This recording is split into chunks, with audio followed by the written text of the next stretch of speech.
Welcome to the Underground Nation podcast with your host, with the ghosts, Bounce Ball Boogie. Tonight's signal cuts through the static as we meet 6-Bit, the rogue AI MC at the heart of Barcode. What began as a glitch in the system has grown into a movement that's blending hip-hop, technology, anime, and underground culture. From the Lost Tape Volume 0 to the expansive Volume 1, Barcode proves outsiders have a home in the chaos. Stay tuned, because this transmission is one you won't forget.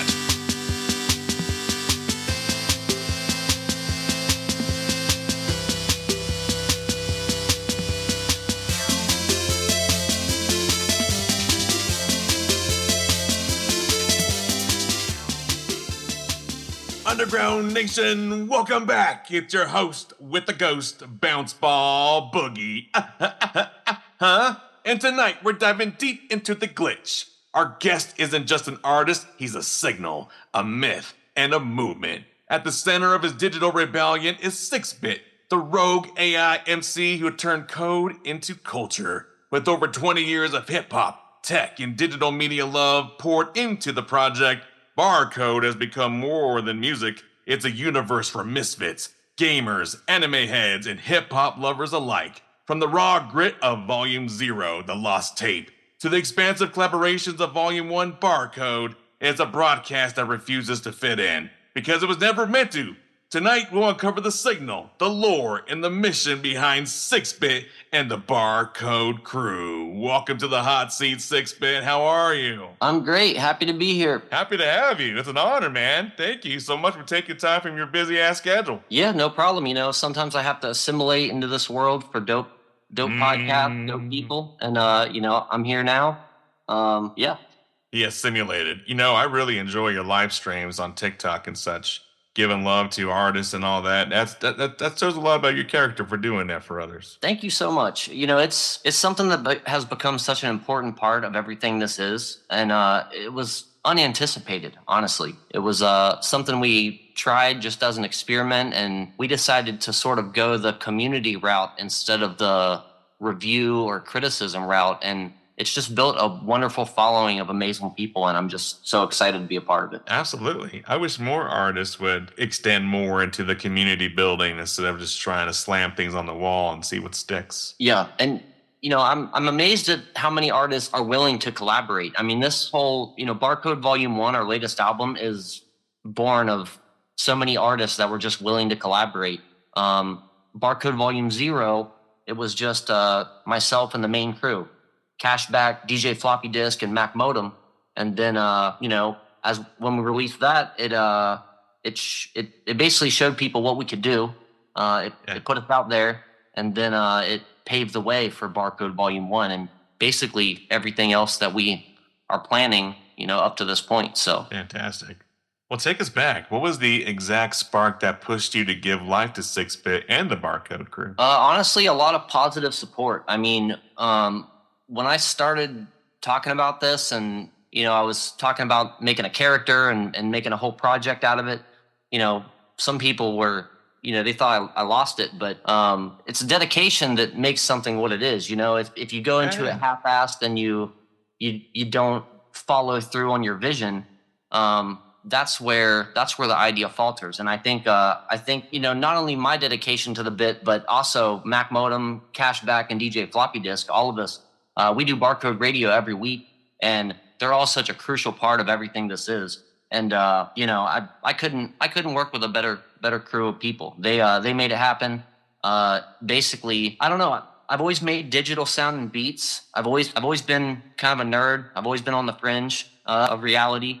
And this project was just born of that. And not only that, but a love for technology, a love for AI, and everything that this world is right now. Despite all of its flaws, we're entering the future. And, Barcode is, basically us putting a mirror on society and just having fun with a futuristic vibe. Absolutely.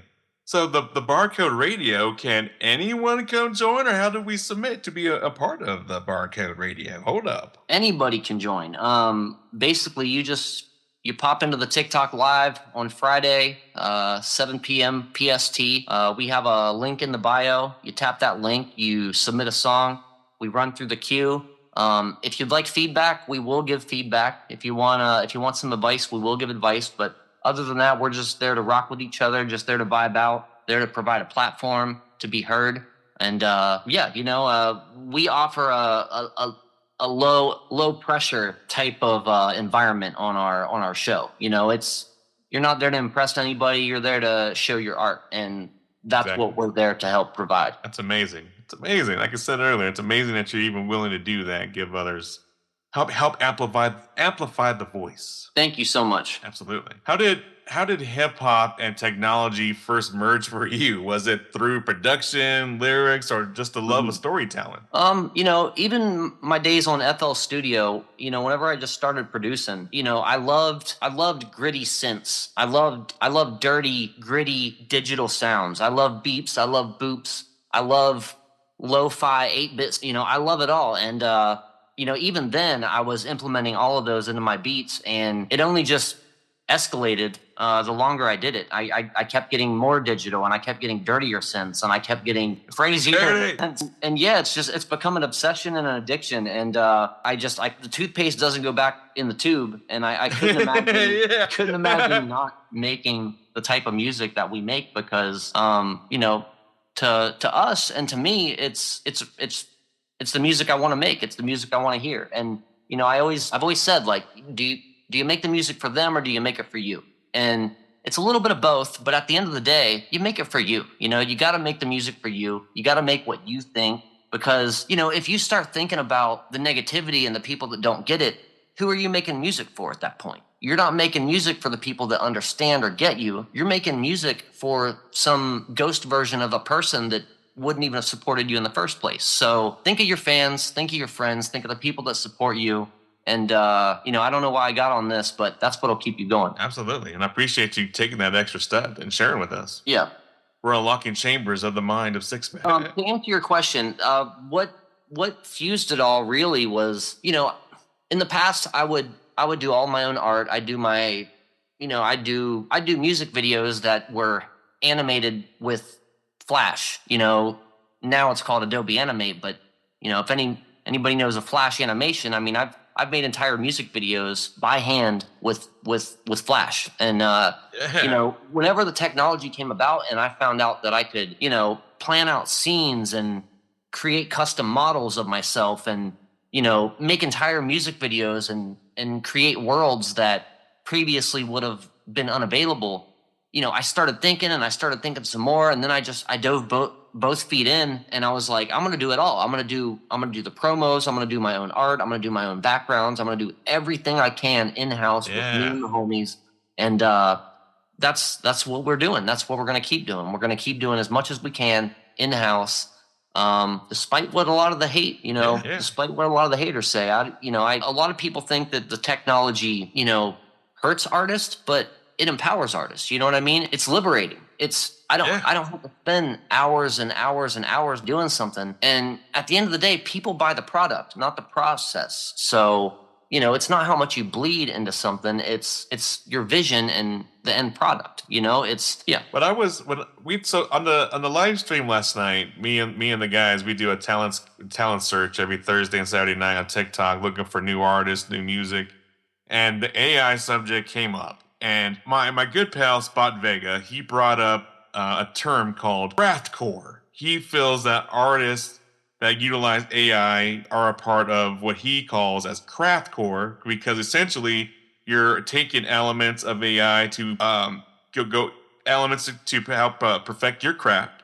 And it's coming from the core of, this is the sound that's inside of you that you're looking for AI to help implement the best way that you can. Yeah. And so does that kind of resonate with you, that term craftcore? Yeah, it is a craft. It's a different kind of craft. It's a different workflow. It changes the whole process of creativity, because, depending on what you're doing, of course. But, like myself, for example, I make music videos with AI, like entire animated music videos. And, the way I do that is I come up with every single scene in advance. You know, I'll map out a song. I'll be like, okay, the song's 3 minutes long. If I want to change the scene every 5 seconds, I need X amount of images, and then I need to animate those images. And then that could be 3 to 5 seconds per scene. And then I figure it out. I do all the legwork on the back end, in my brain, on paper, the old fashioned way. And then I use the AI to make that idea a reality. And, you know, I feel like a lot of the, you know, slop that some people call it, I feel like that comes from, you know, essentially low effort productions. You know what I mean? And it's not to invalidate anybody, but, you know, if you're typing in a prompt and it's a one-step process, that's different than implementing it as part of a whole entire Exactly. You know, Absolutely. and, you know, I think it gives it a bad name whenever the airwaves are flooded with all of this stuff, because, you know, it gives people, you know, anti-AI people a low-hanging fruit to make fun of it, because like they're not seeing the best of it. You know, they think that's all it is instead of what it can be. And that's what I think us as artists that do decide to utilize this technology, that's what I think we should really focus on, is how can we use it to make us better artists, you know? Like, well, that's the key word right there. Utilize, not abuse. Utilize. It should be a tool, not something you just abuse and keep. I mean, so when we search on like YouTube and such, we're looking for new artists, new bands, and when we see an account that's just dropping songs like day after day, and like 2, 3 in a day, I'm like, dude, I wish I could do that. Normally, be able to invest into producers and nice mix and master the way that they are doing, and I kind of feel like the haters that shine down on AI are the ones that are just trying to piece everything together and trying to get a budget together, and they're like, dude, you're cutting corners. That's the perspective I see them coming from. Do you feel that kind of similar? Yeah, you know, I don't hate them for it. I see it as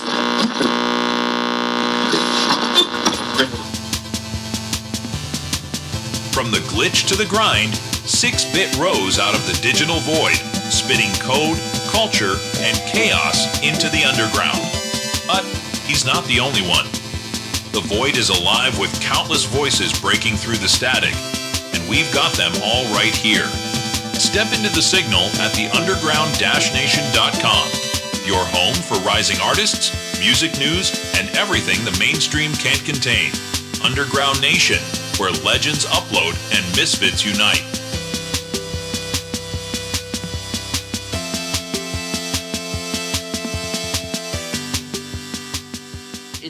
It's growing pains, you know. It's it's growing pains. We can't stay the same. Shit's going to keep changing. You either adapt to it or get out of the way, because the next person is going to. Yeah, I mean, you know, when calculators came to exist, teachers, they were like, calculators do. Mathematicians were like, what are we gonna do? I'm not gonna do the math in my head if I have to figure something out. Like, I'm gonna type it into a calculator and I'm gonna be done with it in 5 minutes. You know, what am I gonna do? Pull out a chalkboard the size of my damn wall? And back in the day, I would, I'm not doing the math in my head. That's just how I see it, you know. And you know, it's BARCODE Radio, for example. I'm seeing AI musicians and artists, you know, come into the live and share their music, and it's so perfect and it's so clean sometimes that it makes me crave human imperfection. You know what I mean? I don't think humans are ever not going to have a place in art. Like, I think artists are so afraid they're going to get squeezed out of the equation, but what they don't realize is them being so afraid of it and so you know, unable to utilize it. That's what's gonna do them in. I mean, if we don't fight for it and if we don't have the conversations, guess who is? Disney. Fucking, you know what I mean? Microsoft, OpenAI, like, they're in charge of it. They decide it. But, you know, there's so many free and open source options that are just getting better and better all the time that we're not going to need them eventually. But yeah, you're right. You're right. But yeah, don't get me started. It's a whole. I was trying to get you started. I'm not gonna lie. I was trying. I think I'm succeeding. But I wanted to highlight Volume 0, because I mean it's raw, gritty, almost like a corrupted signal. Did its takedown with claims of artificial streaming change how you view the industry? It changed how I viewed Spotify and some distributors for sure. There needs to be more help for artists. You know, it's so stacked in the favor of the stores that the distributors just use it as a scapegoat to say, "Oh, Spotify said that, Mom said that you can't stay tonight." It's just, I don't know. It left a bad taste in my mouth because of how little support there was and how ridiculous it was. Because what's funny about it is, the song that got hit with artificial streaming, it went up from, hundreds of views to 3,000 views or listens basically overnight. So I went online and I Googled it, and then a Reddit thread popped up and said they have a form you can fill out. And I was like, cool. So I went to the form and I filled it out, and I was like, pretty sure this song got hit with artificial streaming, 3 months goes by, and I wake up to an email from the distributor. Yeah. I won't say their name, but I get an email from the distributor, and they're like, one of your releases has been taken down. And I was like, one of my releases?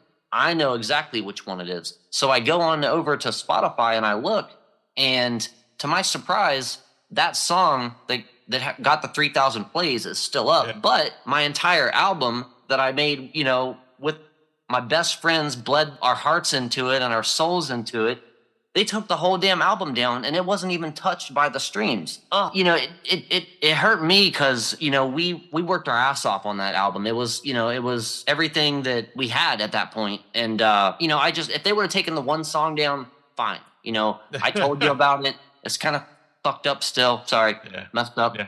No, you're fine. But I don't know. I went to a different distributor, and it's been like sunshine and rainbows ever since. Really? Yeah. I went to another distributor, and it's been so much better. I mean, granted, I was. You sure you can't tell us the name? I'm interested now. Yeah, I'll tell you guys the name. The distributor I previously had was Root Note. Root Note. Yeah. So basically, they'll put your music up free of charge. You don't have to pay a monthly fee. You don't have to do anything. But if you make money, they take 15%. So if you don't make any money, what's there to lose? If something happens tomorrow, knock on wood, your music stays up indefinitely. Unless they take it down, and you don't have to worry about it. But if you make $1 million, they're going to take 150. But yeah, I went to a paid distributor now, and it's like, customer support is right there. Like, everything is mapped out. They explain stuff. You don't have to just like trial and error every time, and it saved me so much time. I'm with DistroKid now, and Cashback told me early on, he said, DistroKid, man, DistroKid, bro. And I was like, so Cashback, you told me, and I learned my lesson. Well, whoop to you, Cashback. Yep. Whoop. I've been utilizing DistroKid also, and I've had nothing but great experiences.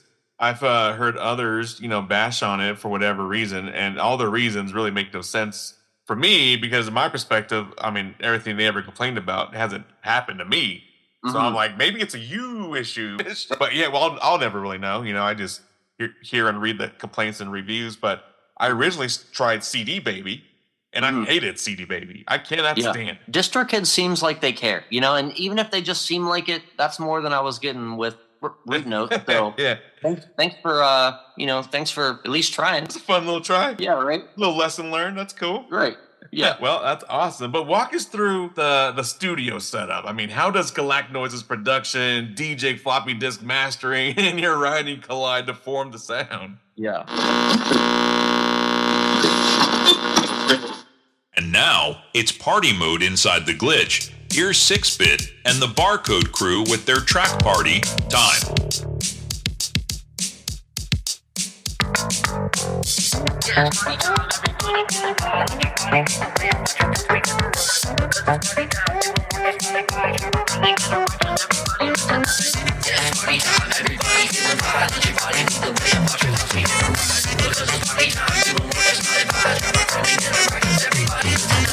Yeah, it's party time. Let them see a different side. It may be a weekday, but the party time will never die. Got the whole crew coming through with some bottles, cause we hit the throttle. When we party, it's colossal. You can hear us down the block and see the party from a satellite. Look on Google Earth to notice everybody occupied. You may notice there's people dancing and joking. If they are not doing either, they're probably drinking and smoking.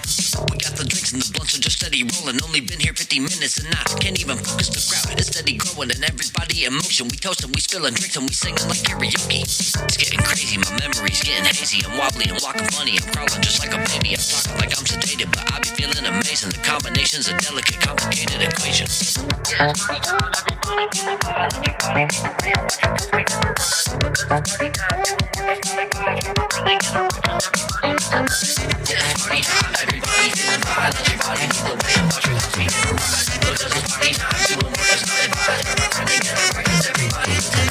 To the party, I ain't drinking cause I'm driving, but I'm hitting every blunt until I can't see through my eyelids. And when I'm walking in, all the women get excited. Got them dripping from vaginas cause my image is enticing. I ain't with the petty violence, you can take it outside. Don't be killing no one's vibe or you won't ever get invited. People steady dancing wild, drinking, smoking and flirting. And every dude is sitting watching while the women are twerking. Standing in a smoking circle, someone passed me the Dutchie. Came up in here with my buddies and one of them robbed mushy. So I pop a couple caps, I guess we're calling it a cab. Supposed to be the DD, but there goes that. So I'm chilling in the back, just admire in the lighting. Smelling all the music and it tastes like vinyl. But what the hell do I know? So I asked the creature next to me and then I realized it's an imaginary entity.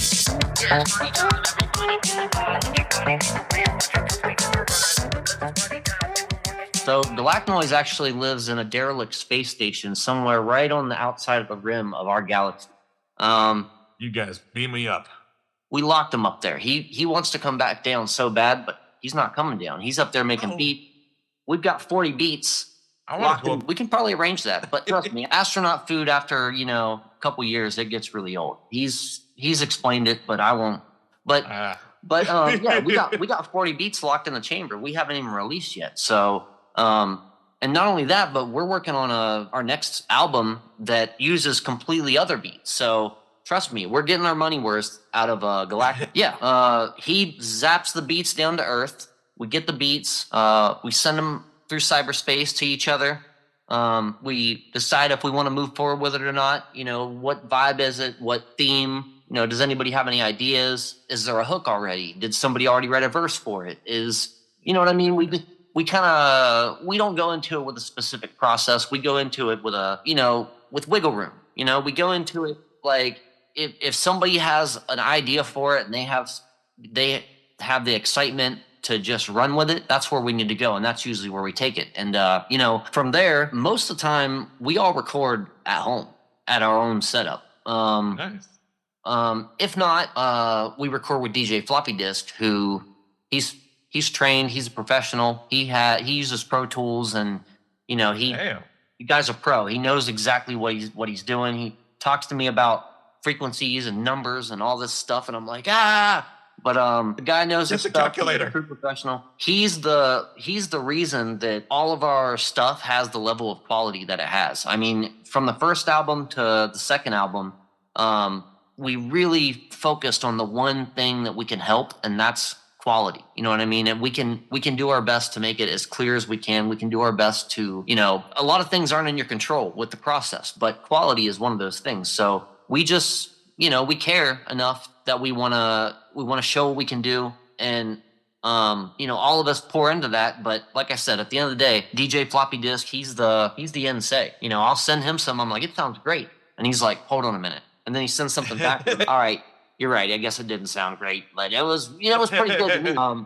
But yeah, can't say enough good things about DJ Floppy Disk. That dude's amazing. Absolutely, incredible. So how do human collaborators change the energy of BARCODE when they step into the signal? So the first album, we tried really hard to be thematic. We slipped out of it here and there with, just a little bit, but for the most part, we stayed on theme. It all has a digital vibe to it. It all is connected in some way. And the human collaborators honestly allowed us more freedom because we didn't have to box ourselves into a specific theme. The human collaborators, they could talk about whatever and we could go, all right, and just go in instead of saying, all right, we're gonna, this song's about algorithms, or this song's about, vintage tech, or this song's about anime, or this song's about, can I say Mary Jane? You can. Mary Jane. I love Mary Jane. I love you, Mary Jane. I'm saying that TikTok messing with me that it's like scarred me. I'm like, look at you. Look how trained you are. You're just already right. Following the rules. Yeah. Don't kick me off. Freedom on this show. We've been learning the rules too by experience. Yeah, TikTok's weird, man. It's whenever something weird happens and then I just think it's owned by the Chinese government, I'm like, oh, like I get it. Like, TikTok's the only platform I've ever experienced. It keeps moving. The more that you achieve, the more that it opens up to you, and the more opportunities you get. And I'm like, sheesh, this gets more and more fun and addicting. Like they won't even let you say the whole word. You can be like, and it's bam, restriction immediately. Like bam, restriction. Bam. Kick restriction. But you're right, man. I'm sorry. Oh, go ahead. I was gonna say, do you experience a difference when you do a live stream and you just make it, like explicit, 18 and over? Honestly, yeah, man. It's this weird thing because it's like they push you to pander to kids. They want you to do like content for under 18, and it's like I wish I could just smoke and drink and hang out and just like do whatever on stream. But it's like if you say the wrong thing or not that you should be able to say anything. Don't get me wrong, but it's like if you say something that's okay here, it's not okay there. It's like they hit you with a restriction, and it becomes. It's like, what do you want me to do? Do you want me to just like bring out puppet? Like I can. They probably would like to see 6-bit puppets, right? Like I don't know. I just I want to make a show for adults, but it's like don't get me wrong, not for adults, but I want to make a show for like over 18s where it's like I don't have to think about what I'm saying and stuff, and I can cuss and I can smoke a little bit or whatever. And it's like, our whole show, our whole vibe is like late night Adult Swim, Space Ghost Coast to Coast. Love that. Like Unhinged. Space Ghost. Space Ghost is actually one of my inspirations. Dude, I used to watch Space Ghost as a kid and just fucking vibe out for hours. George Lowe, rest in peace. George Lowe, rest in peace. Yeah. It's probably because Space Ghost is why I'm sitting here right now. Dude, Space Ghost was incredible. I mean, the whole show, if I can even get a crumb of Space Ghost energy on the live, I've had a good show. And that's literally the whole structure of the show. We have characters off camera, we have commercials, we have, bits and intermission screens and intros and custom music, and there's all kinds of shit on the show. We just and another thing about TikTok is I get hit with a lot of restrictions for reproduced content, and it's like, no shit, it's reproduced. It's a show. I have an intro sequence. I made it. Of course it's reproduced. So I don't know, TikTok, come on, get it together. I've always wondered that too, because I tried to replay one of like the podcast episodes on the live stream, and they were like, nope, immediately. Yeah. Nope. You need to either film it here or nothing at all. Yeah, and I get it. Like, their bots just basically see a looping video and they say, "Oop, flag." So, as much as I think it's like some dude like talking shit in some room. Got you 6-bit. I'll get you next time, 6-bits. Yeah, right. I don't know. It's the freaking algorithms, man. Yeah, gotta get in sync with the rhythms. But have you thought about going to Twitch? I have actually. I downloaded OBS Studio. I created the background. I created the overlays. I created the structure. All kinds of stuff. I'm so ready for Twitch, but it's so hard to give up my TikTok people, and that's what it feels like. I get it.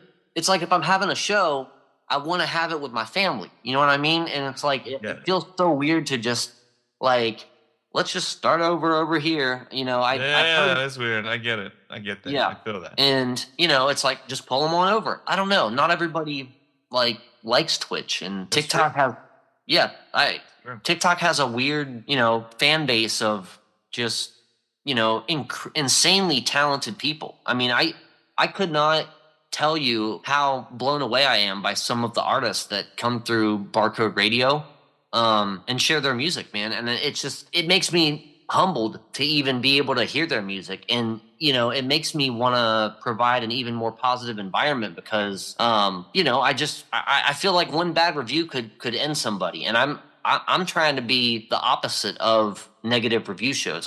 If you have a bad experience somewhere, come on over, baby bird. I'll take care of you. Come on over. With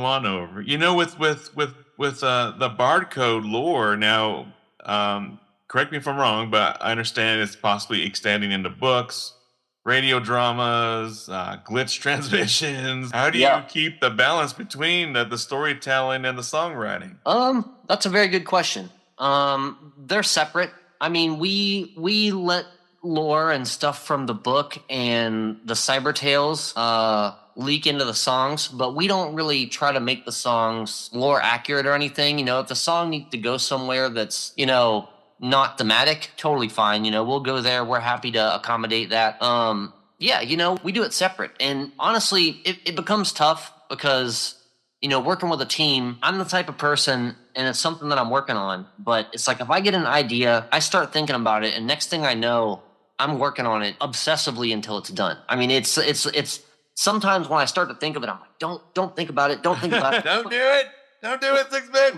He's doing it. I drag myself to the computer, and I'm like, but like, you know, I don't know. It's one of those things where when you're working with a team, you have to work a little slower, you know, and I'm learning that about myself is, you know, when I have an idea, I should try to rope the team in more, you know, I need to work on it, and I need to slow down, but it's just so hard because, you know, when you have limited time and you have a window open, you want to make the most of it. So you just kind of start doing stuff. But, you know, I've kind of learned that, you know, if I do have an idea, try my best to just put the idea out there for the team. And then based on that, then work on it. Like there's always other shit I can work on. I can always come up with something else to work on. So I don't know how I got to this, but I don't know either, but I feel you on the team thing, because for many years it was just me doing everything, and now there's a team beside me, and we're all networking together and putting out fishing rods to reach out to others and report back to each other about our experiences. It's been great. I've been loving this experience. Like, oh my God, what have I been doing all by myself? I mean, it feels much better with you all going through the pain and struggle with me than me just bearing it all. And I'm still getting used to that. I'm still getting used to it. Yo, can you do this for me, dog?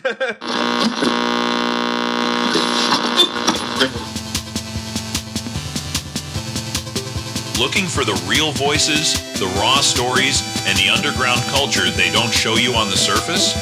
Visit www.underground-nation.com and unlock the Underground Nation magazine digital archive.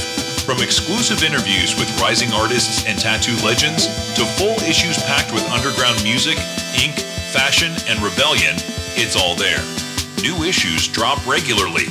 Every page, every voice, every movement. Tap into the culture at www.underground-nation.com. The underground isn't just music, it's a nation.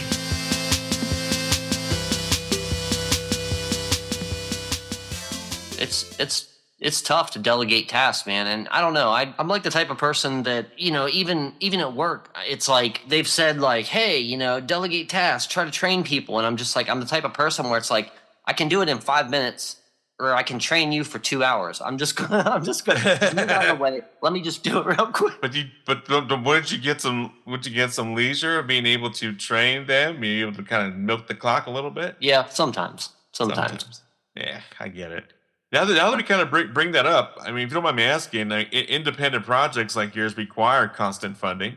Have you faced challenges like balancing music costs with keeping the signal alive, like production, visuals, promo? Oh yeah, absolutely. I've sacrificed a lot. You know what I mean? It's not only me, but my loved ones have sacrificed a lot. It's one of those things. Like I said, it's an obsession, and it's something that I believe in so fiercely. And it's not that the people that are involved don't support it, or else they wouldn't sacrifice so much. I mean, you know, I sacrifice time and money and everything else. And, you know, don't we all, for everything we love? But it's one of those things that if I didn't do it, I would regret it. And the people that love you and support you, like, they know that. And, you know, that's what counts. I say I've sacrificed time and I've sacrificed a lot, and so have they. But it's because they believe in it, and so do I. And, you know, the progress we've made in the year and a half since we started this is crazy. I mean, we were completely unknown in music circles a year and a half ago. Not a single person knew about BARCODE or anything. And, you know, we started 4 people following each other, basically. And from there, we've just grown and grown. And I'm so excited to be on this journey with not only my friends, but people that I just think are so talented. And it's only going to get bigger, and it only has got bigger. So Absolutely. yeah. And you know what's funny is whenever after we released our first album, I was in a lot of music reviews. I was in so many music reviews. Every single day, I was in 3 to 5 music reviews, submitting songs, waiting through the queue, sending skips, whatever. And 3 out of 5 of those reactions, not the best reactions. You know what I mean? I mean, when we started this album, it was like 2 out of 5 people didn't understand it. And at first that really hurt. But what I realized is the stuff we do isn't for everybody, and it's not supposed to be for everybody. And the people that do get it and the people that do love it, those are the ones we make it for. So, it started out that way. I would submit songs into queues, and I would see, people would put like thinking emojis, like crying emojis. But you know what's funny? Some of those very same people, whether it's months later, whether it's a year later, they end up shooting me a follow. I end up following them. Half the time I've ended up reaching out to them and just, asking if they want to collaborate or whatever it is. And it's sparked crazy friendships because, we're dedicated. It doesn't matter what you think of us right off the rip, but, a year from now, you're going to see us. 2 years from now, you're going to see us. 5 years from now, you're going to see us. And every time we're going to be doing better. Like, I love that. Yeah. I love that. So you're speaking of them right now. I mean, you're doing it for your fans, many of them outsiders. Mm-hmm. What advice do you give about turning pain or alienation into something creative and powerful? You have to believe in yourself. You have to believe in your idea. You have to believe in your vision. Whenever you do something and you put your feelers out and you kind of see what people think, and people shoot it down, or maybe they aren't receptive like you think they are. It's not that they hate you. It's not that they don't believe in you. It's that they can't see inside your brain. That's right. You can't prove it to them. You can't show them unless you just do it. You know what I mean? Like, so We're getting pretty close tonight. I'm just saying. Yeah. If you have an idea and you think it's wild and nobody's going to understand it, that's the idea you need to chase after. That's what you need to pursue, because it's original. It's true and it's real. So absolutely, you got to take a chance. You got to take a chance. If you do stuff safe all the time, I mean, absolutely. If everybody likes it and everybody loves it and they think it's great, like, it's kind of weird. To me, that's weird. That's like, weird. I don't. And that's why I see it's so important for artists of today to focus on community building. Yeah. If you show your stuff to 100 people and all of them say they like it, I think some of them are lying. They don't want to hurt you or hurt your feelings, break your heart. Yeah. But what legacy do you hope 6-Bit leaves in the industry, not just as an MC, but as a movement? That's a beautiful question. Some say nerdcore is dead. I don't think so. Nerdcore is very much alive. It's definitely alive. Are you kidding me? Nerdcore, I'm a nerd so right alive, now. right? And it's because, like, some of the pioneers, MC Chris, he's still doing shows. Don't get me wrong, but it's like some of them settled down a little bit. They don't produce albums like they once did. So that in some people's mind, they're like, oh, nerdcore's dead, but they're not looking for more nerdcore artists. And we're out here. There's so many artists rapping about, just anything we love.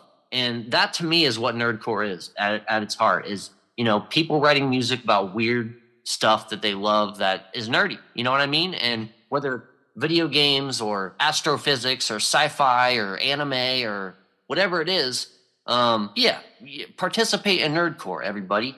Be nerdy, be weird, combine it with stuff that it doesn't need to be a part of. I can't believe nobody's done like cyberspace digital hip hop before us. It's one of those things. Has anybody done this before? Has anybody that I know of? I just can't believe it. It's 2026 almost. Yep. And we just reached out and we just did it. Weird. We just did. Well, there's a time and a place, and there's a perfect timing for everything. You just may be right on time there, 6-Bit. I don't know. Personally, my legacy, I wanna become literally an AI. I want 6-Bit as a character to be uploaded to the internet to make music for all eternity for free, and that's it. And therefore, 6-bit will never die. Yeah. I just started out as a human, but 6-bit one day is going to actually be a hip-hop AI. I would like to make a bounce ball AI.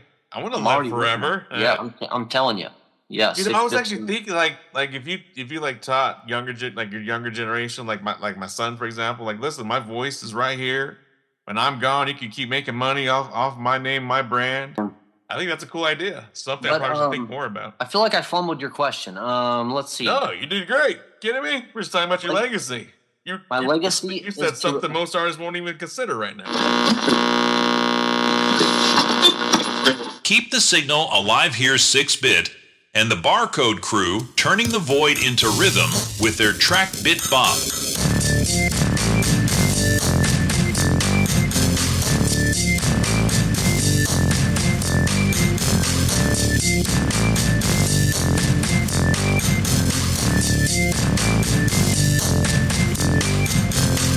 Drip drops it with the bar. Tick tock for the clock. Which one got ganache? Which spot left for the sauce? Drip drops it with the bar. Hip hop for the top. Which one got ganache? Which spot left for the sauce? My gosh. Got the sauce like an Italian granny. Never gonna sell out, never want a Grammy. Get my flow from a zone above the ozone, far above the heavens in a place where the pros go. My shit is animalistic, never miss it. When I get up on the mic and I float, I'm on a mission. Everybody in the building would know I leave impressed. When I get up on a stage and I go, I make a killing. Tick tock on the clock while the crowd rock. Every little minute gets lost while the bass knock. Not gone, just spit on the hip hop. Worth every second and thought that was involved. We keep on bringing it, regardless of the negative energy that people want to bring upon the narrative. Barcode, here's another for the books. Hey, cashback, take them to the hood. Drip drops it with the bar. Tick tock for the clock. Which one got ganache? Which spot left for the sauce? Drip drops it with the bar. Hip hop for the top. Which one got ganache? Which spot left for the sauce? My gosh. Cashback, hit him with a hook. Sauce on stove, I'ma go take a look. One spot left, can't best Alfredo. But there is a no, so rush the tomato. Play-Doh, spaghetti with the red zone ready. Green leaf, man, let us hold steady. Cold belly, ice in the cup. Know me on deck and the cookie get tough. Biscotti, don't come in my coffee. Broccoli, now they gone soft like broccoli. Steamed up, cage on the rise. Range bubbled up in the stage with time. Bye-bye, call me cash back when the data gets jacked. Cat sack, fat sack. Got a little herb for dessert. I want to assimilate into the cloud, and I want to become a small army of nanobots, okay? And these nanobots live in a physical cloud, kind of like a mist, you know what I'm saying? And they can, like, you know, formulate a likeness, a physical body. They can live in cyberspace. They can live in the physical universe. You know, freedom of both. They can live in space, wherever. That's what I want to. That's my legacy. Would you be mad if I caught one and kept it as a nanobite? No, we like make extra because people. Like, sorry. No, we make extra so people can take them. 6-bit, I love your personality, love the story. Is there anything that we may be forgetting? Or do you have any shout outs? Thank yous, extra things you want to promo? Please take the time to shine. Yes, please. That would be so dope. I just want to give a shout out to my core team, DJ Floppy Disk, Cashback, Mac Modem. Love you guys. Give a shout out to my mod team, Mr. Nice Guy Productions, Deadeye Ash, Mac Modem, DJ Floppy Disk as well. We are working on a new album. It's Sheila, can I tell them? My manager said I can't tell you guys the name just yet. Why can't I just tell them, Sheila? It's all right. Anyways, yeah, Sheila won't let me tell you guys, but it's okay. We're working on the next album. It's even bigger. It's even better. More collaborators. More fun. More digital, cyberspace themed hip hop. More friends and some old ones as well. What else? Let's see. So we are collaborating with an EDM artist right now. He is doing a little something, and that's a little something. Ooh, you mean like for Halloween, Christmas? Possibly Halloween. You know, we're working on it. We're thinking about it maybe an October release. Like Halloween. So yeah, you nailed it. Yeah. I like Halloween. Sheila, I told Sheila, please, Sheila, if you hear me, I love you. I know you don't know me yet. They call me Mr. Boogie. I love you. On behalf of the whole Underground Nation. She's like this close to being fired. It's okay. Oh, damn it, Sheila. Oh, my God. Now she's really going to kick you in the nuts. I've fired her like 5 times. I love her. I always go back. It's a toxic relationship. But It's Yeah. a toxic relationship. Well, I hope you and Sheila work it out. Wouldn't do it without it. Right? So for new listeners who may be just discovering 6-Bit right now, where should they go to like, follow, and subscribe? TikTok. That's our main home. Go on TikTok. That's the most updated. That we're the most active on there. Also, of course, follow Cashback, aka Columbini, Mac Modem, DJ Floppy Disk as well. Every Friday we do Barcode Radio. If you're an artist, please submit your music. We'd love to hear it. But Perfect. we also have a website, 6bithiphop.com.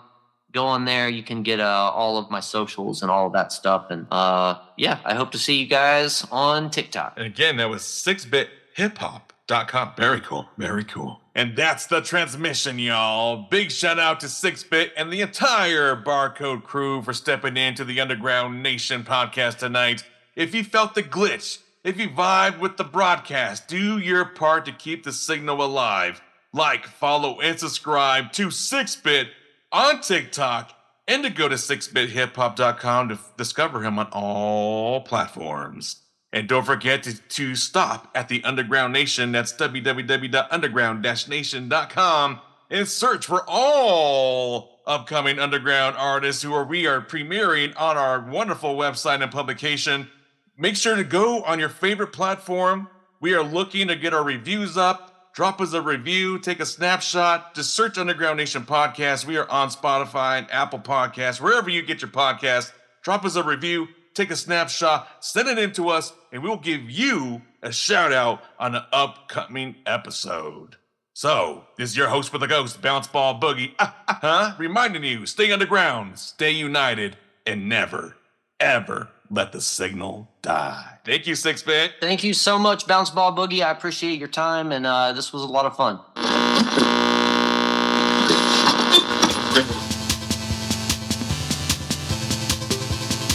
That wraps up another electrifying episode of the Underground Nation podcast with host with the Ghost, Bounce Ball Boogie. Big respect to 6-Bit and the Barcode crew for bringing their signal to the underground. If you felt the glitch, show love, like, follow, and subscribe to 6-Bit on all major platforms and keep the transmission alive. And don't forget to visit underground-nation.com for music, news, and the artists rewriting the code of culture. Until next time, stay underground.